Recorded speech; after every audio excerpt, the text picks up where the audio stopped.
अगर आपने अपना माइंड मेकअप कर लिया है, अगर आपने सोच लिया है, तो हर चीज़ मुमकिन है।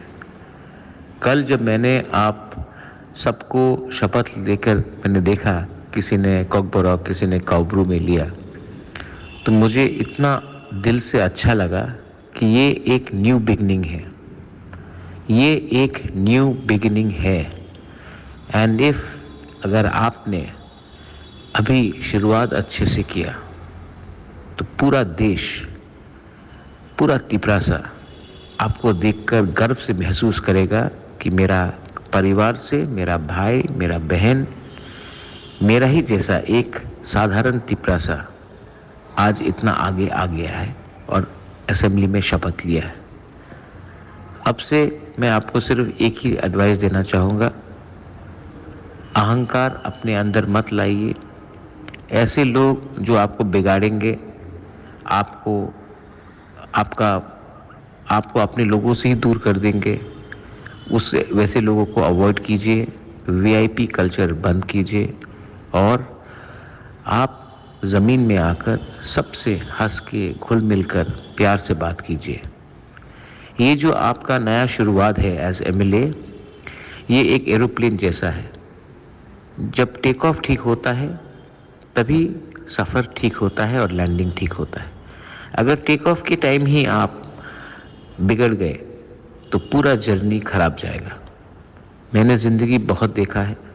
मेरे पिताजी भी महाराजा थे, एमपी थे, मेरी माँ एमएलए थी, मिनिस्टर थी, एमपी थे। मैं आपको अपने खुद के एक्सपीरियंस से बोलना चाहता हूँ, जितना नीचे रहोगे उतना ऊपर जाओगे।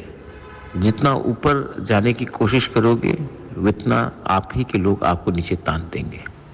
इसके लिए ये हमेशा दिल में बात रखना। आई एम वेरी प्राउड जब मैंने देखा कि हमारे विमेन लोग ने कल शपथ लिया। आई एम वेरी प्राउड जब मैंने हम अपने यूथ को देखा लेते हुए, जब सीनियर्स आए वो लोग गए एमएलए बनकर। ये मत भूलिए कि ये जो हमको आशीर्वाद मिला है ये पब्लिक का प्यार से मिला है, और ये प्यार को अगर आप गवा दोगे तो पब्लिक के दिल टूट जाएगा। मुझे भी बहुत दुख लगेगा। अगर सिस्टम को चेंज करना है तो अपने आप को चेंज मत कीजिए। जो आप पहले थे एमएलए बनने से पहले और जो आज हैं वही बन के रहिए। प्रोटोकॉल, कानून, ये वो को इतना इम्पोर्टेंस मत दीजिए। कोई प्रोटोकॉल अपना जाति से बड़ा नहीं होता है। ये मेरा एडवाइस सबको है, प्लीज़ समझिए। I mean the best for you. Congratulations, and I'm so proud of all of you, my warriors. Now make the Tiprasa people proud. Belai belai no hambai. Thank you.